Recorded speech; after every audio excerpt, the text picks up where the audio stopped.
큰 소리로 한번 하나님 말씀 합독합니다. 시작. 좁은 문으로 들어가라. 멸망으로 인도하는 문은 크고 그 길이 넓어 그리로 들어가는 자가 많고 생명으로 인도하는 문은 좁고 길이 협착하여 찾는 자가 적음이라. 아멘. 아멘이라고 하는 것은 하나님 그 말씀이 그렇게 되기를 원합니다 하는 그런 뜻입니다. 하나님 저도 그 말씀대로 되었으면 좋겠습니다, 동의합니다, 하나님 말씀에 제청합니다 하는 뜻을 아멘이라 그래요. 아멘. 그래서 성경에도 보면은 아멘하여 하나님께 영광을 돌리라 하는 말씀이 그래서 있는 것입니다. 자, 우리 하나님의 말씀이 선포되어질 때, 그리고 보통 찬양대가 찬양을 하죠. 그러면은 어떻게 화답을 합니까? 아멘이라는 것은, 아멘 하면은 찬양대가 찬양을 하면은 그 찬양대가 원래 우리가 함께 일어나서 찬양해야 되는데, 우리가 어떤 교회는 찬양대가 없고 전교인이 함께 일어나서 찬양하는 데가 있대요. 그래서 그 찬양하는 시간에 전교인이 일어나서 하나님께 찬양을 드리고 딱 앉아서 말씀을 받는다는 거예요. 그런데 전교인을 대표해서 누가 하는 거죠? 찬양대가 하는 것이기 때문에 그때 찬양대가 다 하고 난 다음에 뭘 해요? 아멘 하는 겁니다.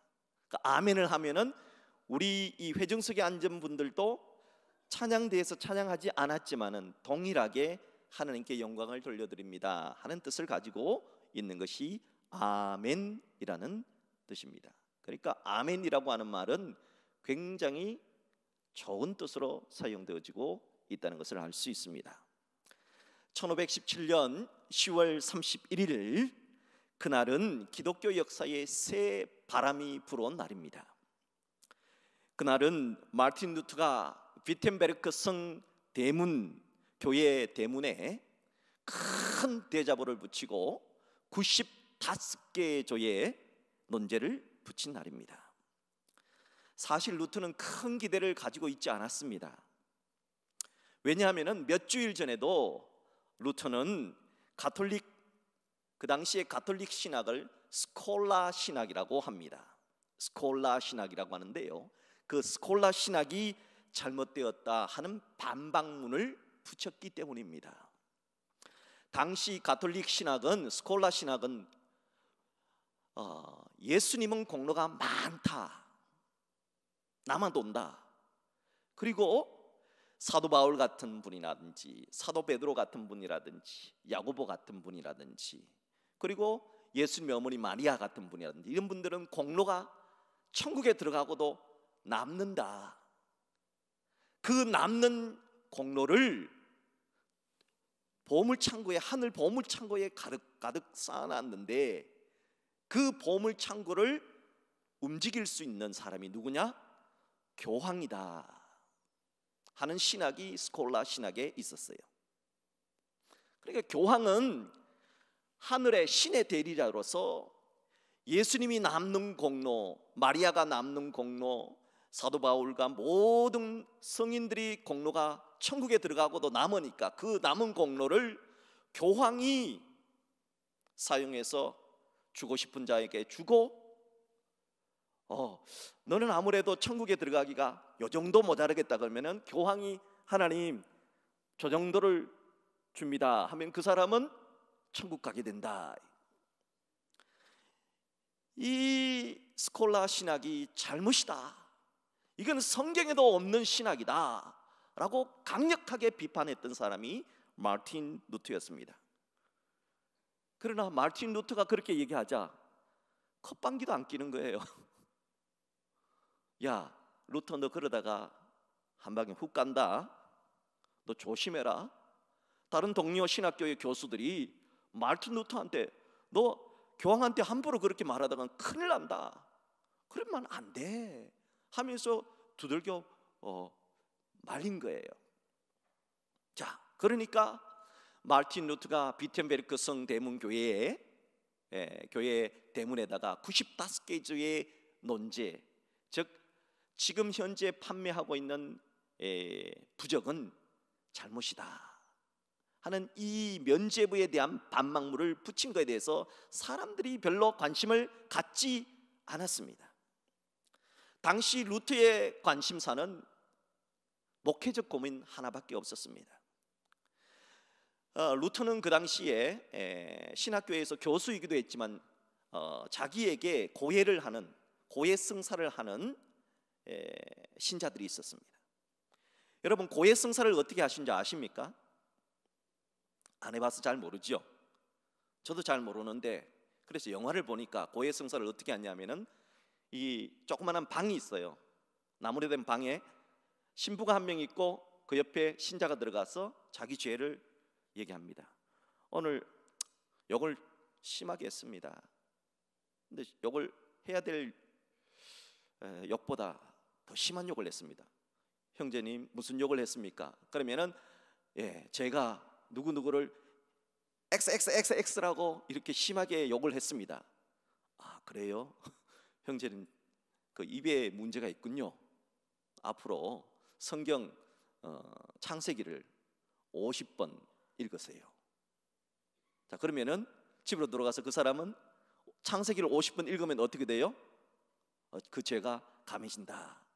이게 이제 고해성사예요. 그런데 고해성사를 늘 하던 사람이 갑자기 안 오는 거야. 이상하다. 알아봤더니 이 사람이 길거리를 지나가는데 고해성사를 할 필요가 없대요. 그래, 루트가 갑자기 아니 고해성사를 할 필요가 없다니 이게 무슨 말입니까? 형제님, 그랬더니 나 저기 태첼이란 사람한테 면죄부를 샀어요. 그런 거예요. 면죄부를 사면요, 태첼이란 사람이 말하는데 이 면죄부가 얼마나 효과가 좋으냐면은 정말 이거 있었던 얘기이기 때문에 하는 거지 입에 담지 못할 말을 잠시 하겠습니다. 여러분, 이해하시고 들어주십시오. 어떤 남자가 성모 마리아를 강간한다 할지라도 그 죄를 용서받을 수 있는 것이 면죄부다. 이거 제가 지어낸 말이 절대 아닙니다. 이런 말을 제가 이게 강단에서 할 수가 없죠. 그 태첼이 그렇게 얘기했다는 거예요.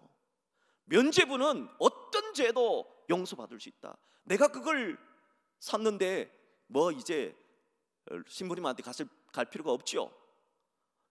그렇게 했다는 거예요. 루트가 그걸 듣고 기절초풍하려고, 태첼 이놈의 자식, 이게 말도 안 된다고 하면서 가가지고 이제 문제를 삼았던 것이죠. 무지한 신자들이 이 태첼의 미혹에 속아서 얼마나 면죄부를 많이 샀느냐. 그 당시에는요, 면죄부를 사러 추운 겨울에 강을 건너갔던 사람들이 강에 빠져 죽을 만큼 많이 갔어요. 얼마나 많은 사람들이 동시에 지나갔으면 얼었던 얼음이 다 깨져서 빠져 죽었을 만큼 면죄부를 사러 많이 갔어요. 여러분, 심지어 어떤 일이 있었냐면은 도둑놈들이요, 면죄부를 딱 구입한 다음에 도둑질을 하는 거예요. 테러범들이 알카에다가, 요즘 말하면 알카에다가 오늘 새벽 3시에 북한 김정은이 미사일을 쐈습니다. 요즘 말로 하면은 김정은이 2시에 면죄부를 하나 딱 사다 놓고 3시에 버튼을 딱 눌렀다는 거예요. 왜? 이 면죄부 때문에 나는 죄를 용서받는다, 이딴 식으로 믿었다는 거죠. 여러분, 이탈리아의 마피아가 면죄부를 딱 한 장 사놓고 오른손에 딱 포켓도 여놓고 총을, 따발총을 다다다다다다다다다닥 사면서도 어떻게 해요? 면죄부 좋아 좋아 하면서 웃으면서 간다면은 그게 말이 되겠습니까? 그 당시에 면죄부는 이렇게 못된 사람들이 돈만 가지고 있으면 천국 갈 수 있다는 것으로 아주 예용을 했습니다. 이러니 루트가 가만히 있을 수가 없겠죠. 그 당시에 더욱이 그 당시에 교황 식스투스 4세라고 하는 분이 1471년부터 1484년까지 재임했는데, 이 교황 식스투스 4세는 면죄부는 죽은 사람의 죄도 면제할 수 있다. 그러니까 그 당시에는요, 교황은 신의 대리자였기 때문에 하나님에 의한 죄사함은 굉장히 힘든데 면죄부는 그냥 부적 하나만 사면 되니까 얼마나 좋아했겠습니까? 이런 상황 속에서 가톨릭의 신부였던 루터, 신학교에서 성경을 가르쳤던 루터는 책임을 느끼지 않을 수가 없었습니다. 특별히 자기 교구에 있는 양떼가 태첼 같은 미친 시몬한테 가가지고 면죄부를 산다는 일에 있어서는 가슴이 찢어지는 아픔을 느꼈습니다. 그래서 루터는 늑대들의 공격에서 양떼를 건져내야 한다는 생각에서 비텐베르크 성대문의 95개의 조항의 내용을 라틴어로 써서, 라틴어는 누가 보라는 것입니까? 백성들은 라틴어를 못 읽었어요. 라틴어로 썼다는 것은 교황과 신부들이 보라고 그렇게 라틴어로 썼던 거예요. 하나님은 이런 역사적 사명을 가진 충성된 종, 지혜로운 종의 마음을 가진 루터를 사용하셨습니다. 하나님이 역사하시자 순식간에, 하나님이 사용하시면요 순식간에 역사는 일어나는 겁니다. 라틴어 쓴 95개의 논제들은 곧바로 독일어로 번역이 되었고, 그리고 14일 만에 독일 전역에 다 퍼졌고, 한 달 만에 유럽 전역에 다 퍼졌습니다. 루터의 이 비텐베르크 성 대문에 박혀 있었던 95개 조의 이 놀라운 이야기를 들었던 수많은 크리스천들이 함께 봉기하기 시작한 겁니다. 하나님은 그 당시에 두 가지 상황을 사용하셨습니다. 첫째는 우편 제도를 사용했습니다. 어떻게 해서 그렇게 빨리 퍼졌느냐? 우편 제도가 있었습니다. 그 당시에 우편 제도는 주로 왕족들, 권문 세족들만 사용할 수 있는데, 루터가 종교 교육을 일으키기 몇 달 전에 평신, 우리로 말하면 개인, 그러니까 왕족이 아닌, 귀족이 아닌 사람들도 우편 제도를 이용할 수 있게 바뀐 거예요. 그러니까 빨리 전파될 수 있었다는 겁니다. 두 번째, 구텐베르크의 인쇄술, 인쇄기가 발달되니까 어떻게 해요? 한 장으로, 여러분 기억나시죠? 예전에 주보 만들 때 어떻게 했습니까? 가리방이라고 혹시 들어보셨나요? 가리방을 아십니까? 가리방을 아시는 분은 옛날에 교회 좀 다녀보신 분이고, 가리방 안 다니, 무슨 말인지 모르는 사람은 이 초신자들이요. 지금 보세요. 다른 사람 웃는데 안 웃는 사람 있죠? 왜 안 웃냐? 가리방이 뭔지 몰랐으면 못. 그 가리방이 뭐냐 하면은 이런 데다가 이게 뭐 하여튼 써면 그 밑에다가 이거 인쇄를 하면은 축축. 옛날에 주보, 제가 중동부 회장할 때 그걸로 했어요. 가리방 해가지고 축축 해가지고, 그렇게. 그런데 그런 거하고 수준이 달라요. 인쇄술은 그냥 공장에서 그냥 촥촥촥촥촥촥촥촥 찍어내는 거예요. 문장로님 어디 갔어요? 아니, 이 어르신이 지금 인쇄기 얘기하는데, 여러분 인쇄기 돌아가는 소리를 가장 좋아하시는 분이 우리 교회에 한 사람이 있어요. 누구냐? 문현숙 장로님. 이분은요, 자기가 제일 행복할 때가, 교회 오는 거 빼고 제일 행복할 때가 인쇄기 돌아가는 소리, 촥촥촥촥촥촥 돌아가면은 돈이 촥촥촥촥 돌아가는 소리로 들린대요. 돈 소리로 들려서 촥촥촥촥 돌아가는데, 이 구텐베르크의 인쇄술이 딱 발달되면서 그냥 촥촥촥촥촥 찍혀 나가니까 이것이 독일과 유럽으로 촥촥촥촥 다 퍼져 나갔던 거예요. 이 모든 것은, 루터는 정말 단숨에 슈퍼스타가 된 겁니다. 유명 인사가 된 거죠.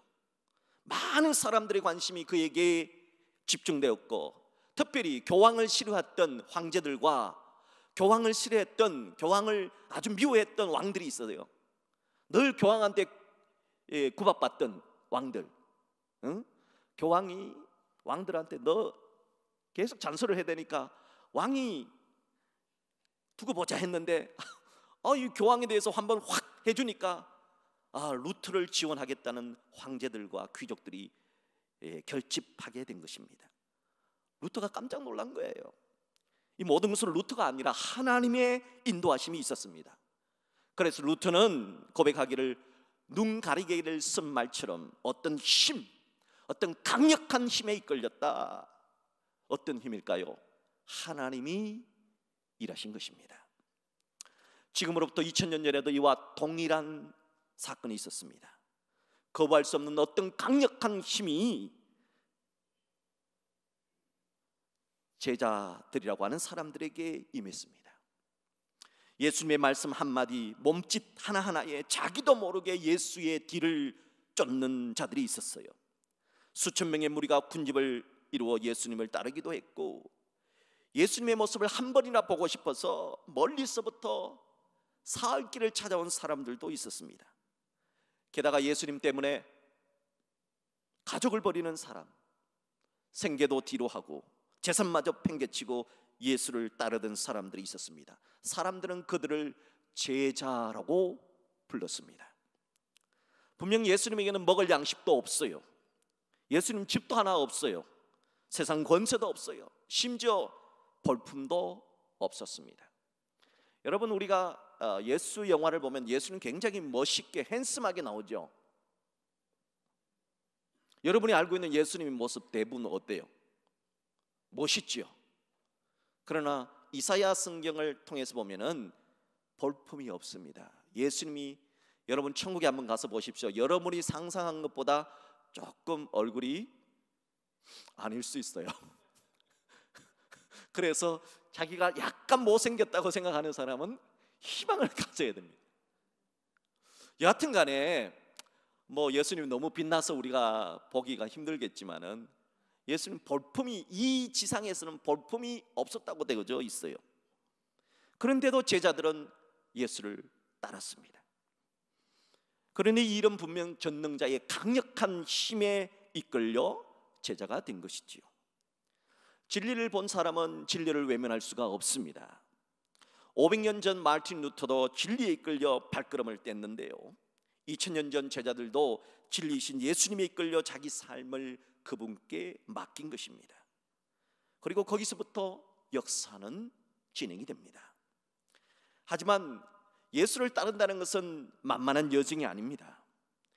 험난한 여정입니다. 여러분, 예수 믿는다는 것은 쉽지 않은 여정입니다. 루터도 수많은 난간에 임했습니다.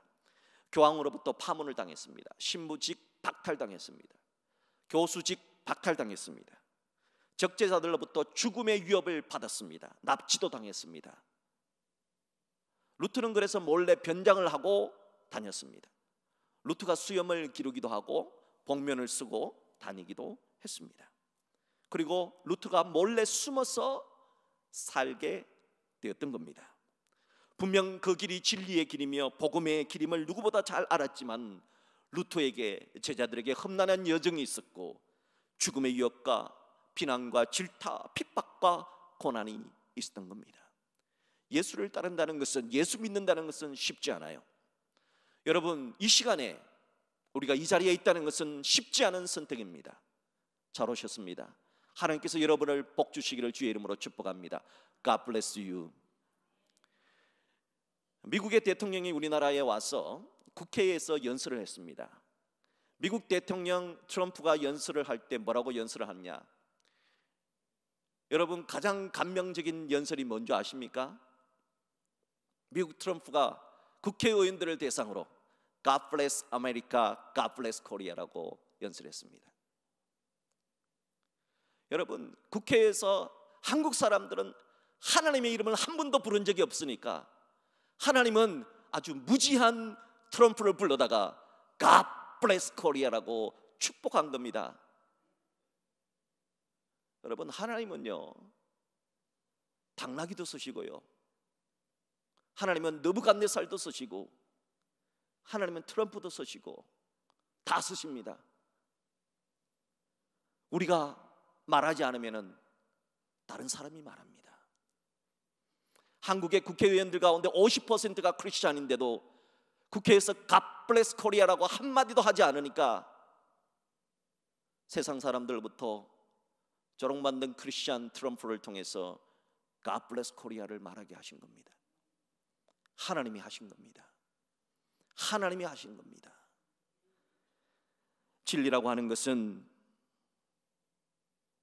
외부의 압박이 있고 내면의 유혹이 있지만은 그러나 하나님이 하십니다. 제자들이 처음 예수님을 만났을 때 제자들에게는 원대한 포부가 있었습니다.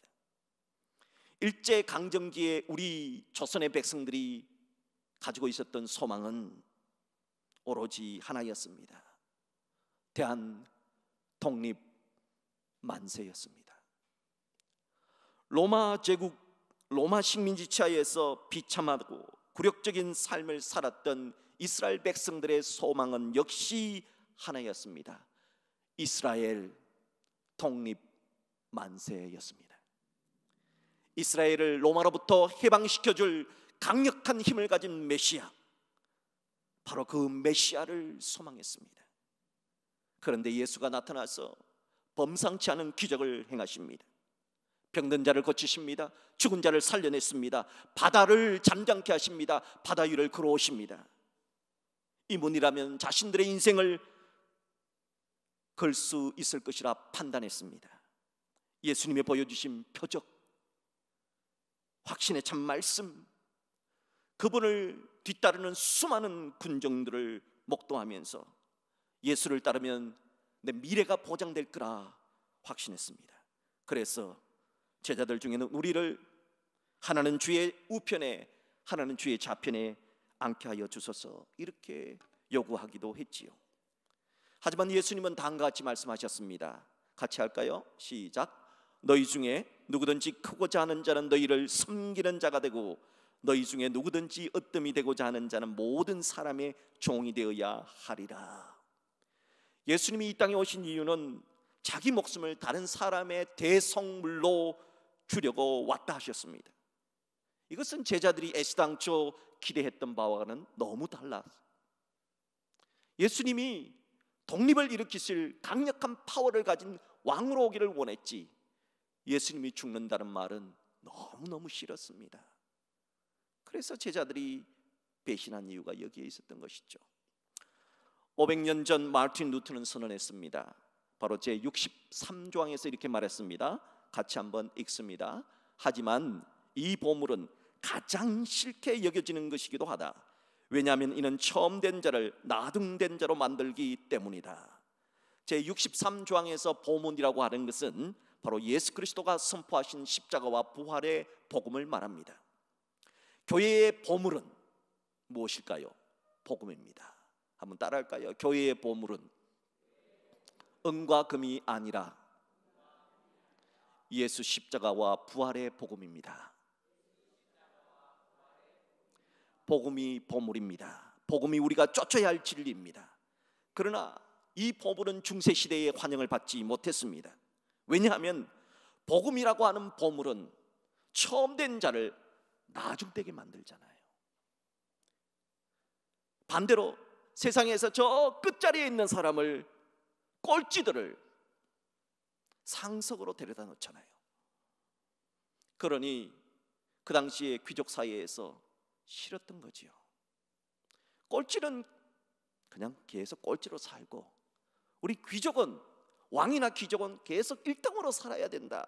이것이 그 당시 사람들의 생각인데, 복음은 꼴찌를 상석으로, 저 상석에 있는 귀족들을 저 꼴찌로 내려보내는 것이지요. 그래서 세상에서 인정받는 자, 세상에서 이름 좀 낸다는 사람, 자부한 사람, 많이 배운 사람, 그들은 이 복음이라는 보물을 싫어했던 것입니다. 제 64조항에서 이렇게 말합니다. 같이 읽을까요? 한편 면죄부의 보물은 가장 받아들이기 쉬운 것이다. 왜냐하면 이는 나중된 자를 처음 된 자로 만들기 때문이다. 반면에 면죄부라고 하는 보물은 환영받았습니다. 왜요? 돈만 있으면 되니까 누구든지 살 수 있잖아요. 특별히 하나님 입장에서 볼 땐 하나님 나라의 문턱도 밟을 수 없는 악한 죄인들이 하나님 나라에 들어갈 수 있는 방법이 바로 면죄부입니다. 돈만 갖다 내면 면죄부는 만능키와 같은 것이었습니다.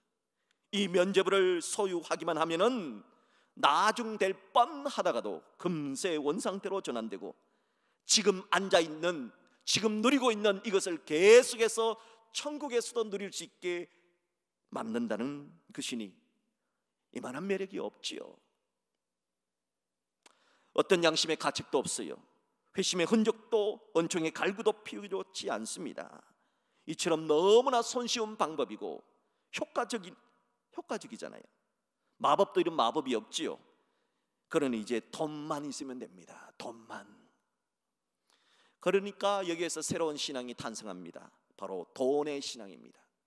돈이 많으면 더 쉽게 면제될 수 있고, 돈이 많으면 더 쉽게 죄를 지어도 괜찮고, 돈이 많으면 용서도 쉽게 받고, 돈이 많으면 천국도 쉽게 갈 수 있다.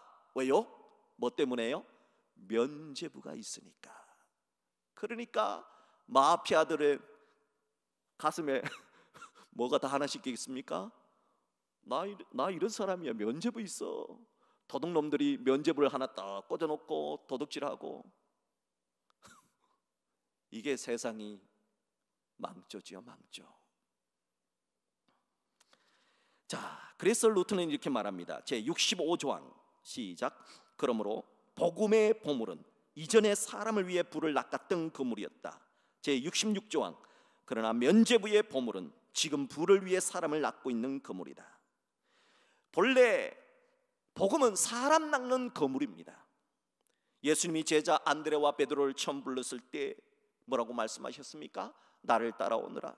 내가 너희를 사람 낚는 어부가 되게 하리라. 이게 본래 복음인데, 그런데 어떻게 했습니까? 이 복음은 거부하고 면죄부라고 하는 보물은 사람 낚는 거물이 아니라 돈을 낚는 거물이 되었다 하는 겁니다. 그래서 면죄부 설교자는 돈깨 안에서 동전이 땡그랑 울리는 순간 영혼은 하늘나라로 올라간다고 거짓말을 했던 것입니다. 교회는 이런 거짓 선자들로 인해서 복음을 잃어버렸습니다. 중세 천년의 시간은 교회의 수치요, 교회의 아픔의 시간이었습니다. 루트는 더 이상 참을 수가 없었습니다. 당시 상황을 묘사한 그의 증언은 이렇습니다. 제 67조항에 이렇게 나타납니다. 시작. 선동가들이 최고의 은혜라고 주장하는 면죄부는 실제로는 면죄부가 이익을 정진시킬 때에만 그러한 것으로 이해되고 있다. 돈을 위한 면죄부 장사가 승행되고 있었습니다. 하나님의 은혜가 헐값에 팔려나간 겁니다. 값싼 은혜로 은혜가 전락한 것이죠. 하나님은 용서한 적이 없는데 면죄부 파는 신부들은 용서받았다 선언합니다. 본질이 왜곡된 겁니다. 교인들을 어둠의 무지에 빠뜨린 것이지요. 이처럼 회심 없는 용서, 신앙 없는 예배를 하나님은 가장 미워하십니다. 그래서 하나님은 이사야서에서 이렇게 말씀하셨습니다. 화면을 보면서 합독합니다. 시작. 너희의 무수한 재물이 내게 무엇이 유익하뇨? 나는 순양의 번제와 살찐 짐승의 기름에 배불렀고 나는 수송아지나 어린 양이나 순염소의 피를 기뻐하지 아니하노라. 너희가 내 앞에 보이로니 이것을 누가 너희에게 요구하였느냐? 내 마당만 밟을 뿐이니라. 마당만 밟는 성도가 되지 마십시오.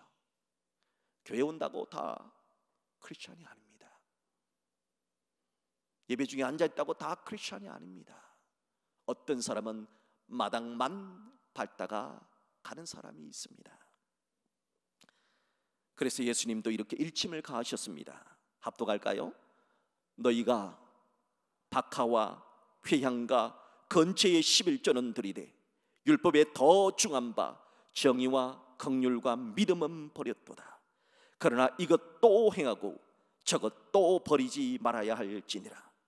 율법 중요하지요. 11조 중요하지요. 11조 드리라는 겁니다. 그러나 복음의 정의, 긍휼, 믿음도 중요하다는 겁니다.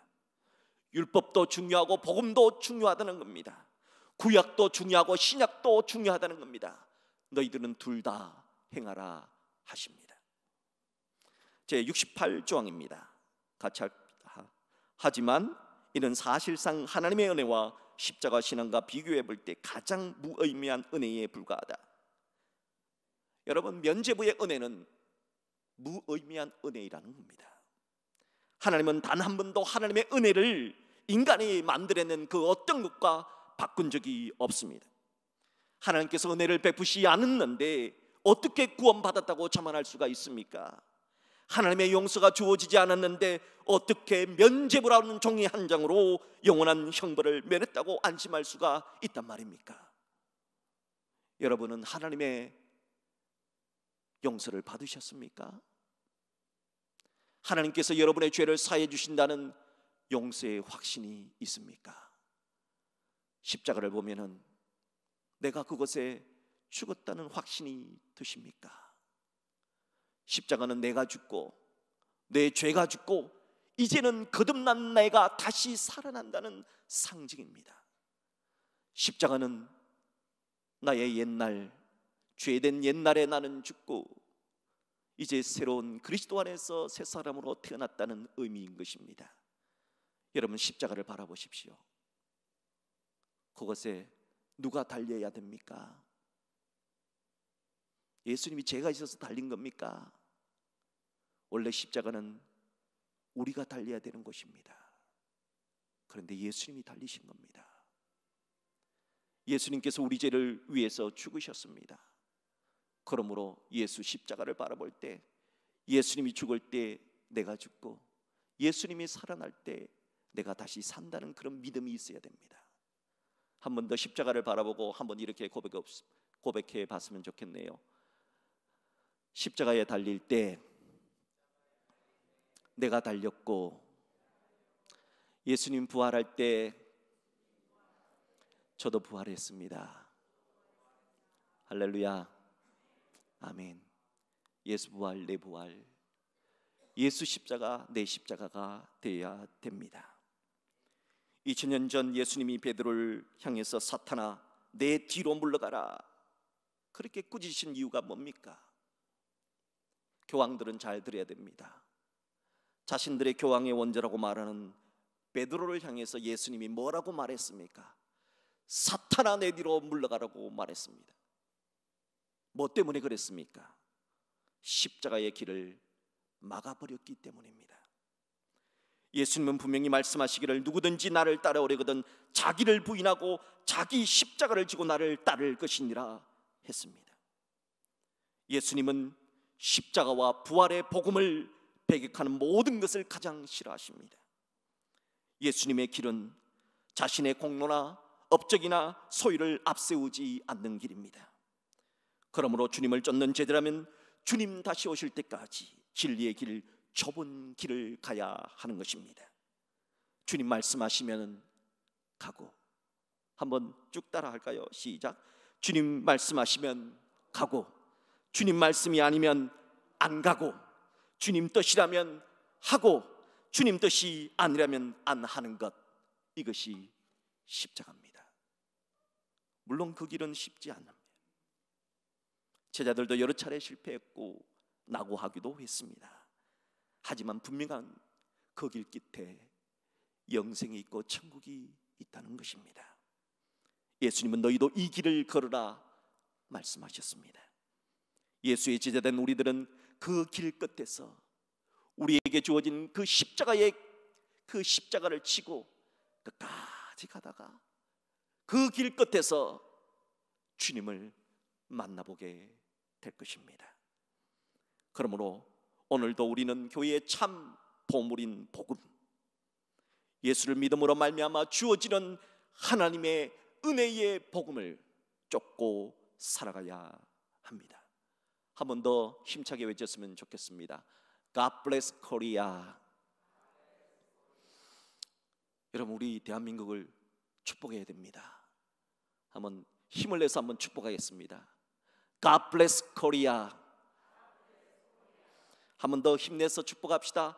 God bless Korea. 이제는 대형교회를 축복합니다. God bless 대형교회. 이게 손이 좀 놀고 있는 손이 한번 펼쳐서 God bless 대형교회. 우리가 보통 누구를 축복할 때는 이렇게 축복해 주는 겁니다. God bless 대형교회. 우리 옆 사람도 한번 축복해 봅시다. God bless you. God bless you. God bless you. God bless you가 안 되면은 God bless you 해도 됩니다. 뭐 그거나 비슷하죠, 그죠? God bless you. God bless you. 하나님이 은혜가 우리 모두에게 임하기를 주의 이름으로 축복합니다.